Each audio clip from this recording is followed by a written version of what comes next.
Señor, a veces siento que camino sin rumbo, que mis decisiones se nublan y mi mente se llena de confusión.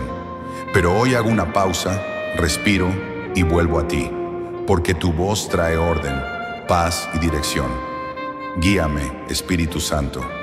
Llévame por senderos seguros, aunque sean diferentes a los que imaginé.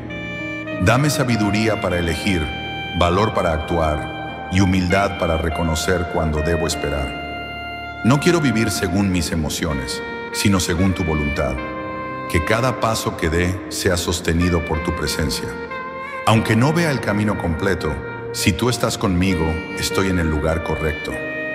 Gracias por ser mi faro en medio de la noche, por corregirme con amor y por llevarme siempre hacia lo mejor. Hoy decido confiar en tu guía y soltar mi necesidad de tener el control. Amén.